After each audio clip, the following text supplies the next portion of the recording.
কোরবানির ঈদকে সামনে রেখে বাজারে প্রায় সব ধরনের মশলার দামই বাড়তি। গত এক মাসের ব্যবধানে প্রতি কেজি এলাচের দাম বেড়েছে ১,০০০ টাকার বেশি।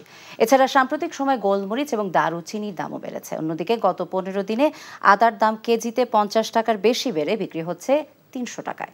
হাসানুল শাওনের রিপোর্ট। কোরবানির ঈদের সময়ে চাহিদা বাড়ে সব ধরনের মশলার। এ সময় প্রতি বছরই এসব পণ্যের দামও বেড়ে যায়। সাম্প্রতিক সময়ে অস্বাভাবিকভাবে দাম বেড়েছে আদার। ২ সপ্তাহ আগেও যে আদার কেজি ছিল ২৩০ থেকে ২৫০ টাকা, তা এখন ৩০০ টাকা ছাড়িয়েছে। আদা ২ টাকা কি দাম? ৩০০ টাকা কেজি। মাসখানেক আগে ছিল এটা ছিল ২২০ টাকা, এটা ছিল ২৪০ টাকা। আদা ৪ দিন ধরে বাড়তি বাজার, খুচরা ৩০০ টাকা বিক্রি করতেছে। এখন জন্ম সনদ দিয়ে খোলো বিকাশ স্টুডেন্ট অ্যাকাউন্ট। নিজের বিকাশ নিজে কর।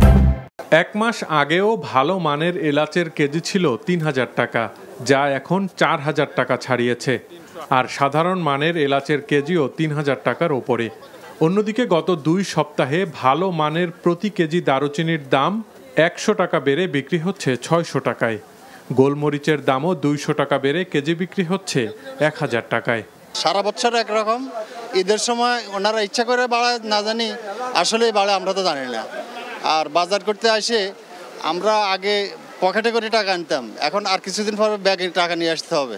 প্রতি বছর তো বাড়েই, ঈদের সময় শুধু মশলা না সব ধরনের পণ্যেরই দাম বাড়ে। কুরবানির বা মাংস মধ্যে যেগুলো লাগে আর কি। দাম কেমন দেখতেছেন? দাম তো অনেক মনে হচ্ছে আর কি আমাদের কাছে।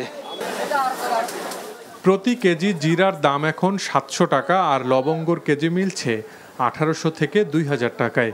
বিক্রেতারা বলছেন গত এক মাস ধরে সব ধরনের মশলার দাম একটু একটু করে বেড়েছে।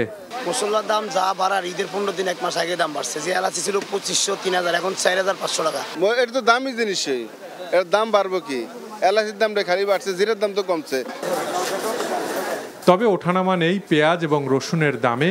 দেশি পেঁয়াজের কেজি বিক্রি হচ্ছে ৮০ থেকে ৮৫ টাকায়, আর আমদানি করা রসুনের কেজি এখন ২২০ টাকা। Hasanul Shaon, NTV news, Dhaka. এখন জন্ম সনদ দিয়ে খোলো বিকাশ স্টুডেন্ট অ্যাকাউন্ট। নিজের বিকাশ নিজে কর।